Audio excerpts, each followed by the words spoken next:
Welcome back to my channel Dua gardening. Hi friends, कैसे हैं आप सब? उम्मीद है खैरियत से होंगे। आज की वीडियो में मैं आपको बताऊंगी कि घर में लाए गए टिंडों से किस तरह हम बीज निकाल कर टिंडे के पौधे लगा सकते हैं, अपने ही घर में गमलों में उगा सकते हैं। तो सबसे पहले एक बात आप ज़हन नशीन कर लें, जो टिंडों के बीज व्हाइट कलर के होते हैं वो कभी भी नहीं उगते, क्योंकि वो इमेच्योर बीज होते हैं।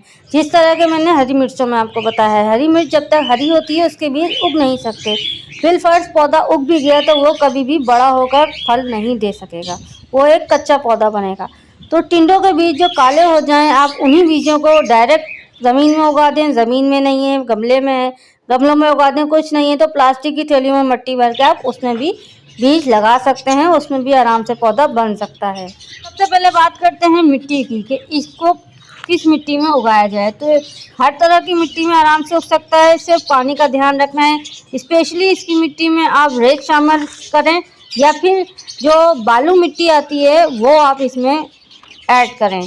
इसके अलावा इसको फर्टिलाइज़र में आप जब इसको बीज लगा रहे हैं तब तो किसी किस्म के फर्टिलाइज़र की ज़रूरत नहीं, क्योंकि बीज में अपना खुद की खाद मौजूद होती है उसको उगने में मदद देने के लिए। हर बीज में ये नेचुरल प्रोसीजर होता है।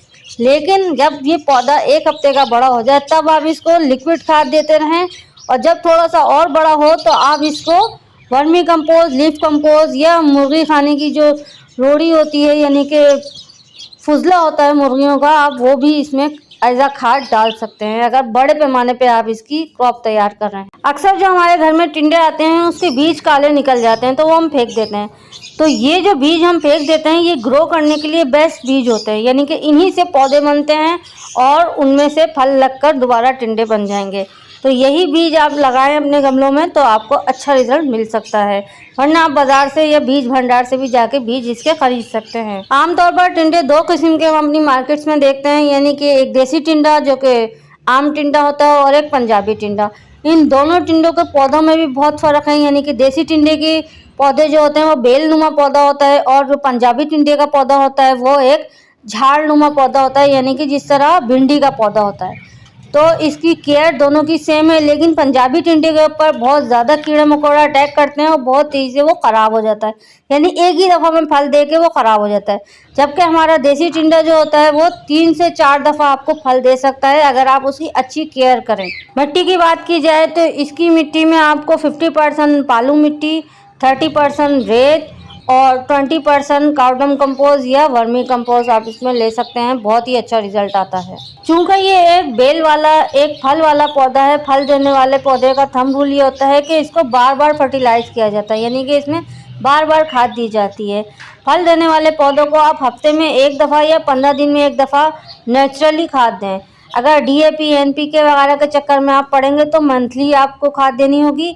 ऑर्गेनिकली लेकर चलना है तो आप इसको काउडम कंपोस्ट, वर्मी कंपोस्ट या फिर लीफ कंपोस्ट या किचन वेस्ट कंपोस्ट, ये 4 कंपोस्ट ऐसी हैं, ये 4 फर्टिलाइज़र ऐसे हैं जो आप इसको हफ्ते में एक दफ़ा दे सकते हैं। यानी हर हफ्ते बदल बदल कर आप इसको फर्टिलाइज़ करें। अगर एक ही फर्टिलाइज़र के ऊपर, एक ही खाद के ऊपर रखेंगे तो इतना ज़्यादा अच्छा रिजल्ट हमें नहीं मिलेगा। सबसे इम्पॉर्टेंट, सबसे ध्यान देने वाली बात यह है कि आप इसमें पानी कितना लगा रहे हैं। टिंडे की बेल को, टिंडे के पौधे को, कोई सा भी पौधा हो, आप इसको पानी जब भी लगाएं जब इसके ऊपर की 2 इंच की मिट्टी खुश्क हो जाए। जब आपका पौधा एक हफ्ते का बड़ा हो जाए या छोटी स्टेज में आप इसको कम कम पानी दें, इतना पानी ना दें कि मिट्टी गीली हो और दोबारा से पानी लगा दिया तो इसकी जड़ें जो हैं बहुत ही जल्दी गल सड़ जाती हैं, पौधा बहुत जल्दी स्ट्रेस में आके मर जाता है। टिंडे की फसल हमेशा खुश्क तरीके की मिट्टी में लगती है। सन रिक्वायरमेंट की बात की जाए तो इसको 4 से 6 घंटे की धूप आप इसको प्रोवाइड करें ताकि ये अच्छे फल आपको दे सके, क्योंकि ये एक फल और फूल वाला पौधा है तो इसको ज़्यादा से ज़्यादा सन की ज़रूरत है। लेकिन जो जून जुलाई की धूप होती है वो बहुत ही कड़क धूप होती है, तो उसमें इसके पत्ते सनबर्न होना शुरू हो जाते हैं, इसकी फसल हमारी ख़राब होना शुरू हो जाती है।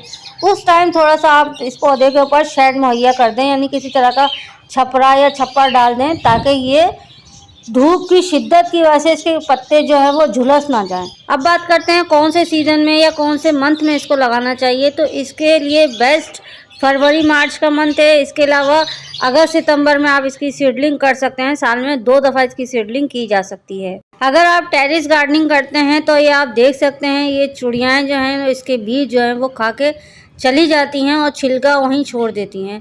तो जब भी आप सीडलिंग करें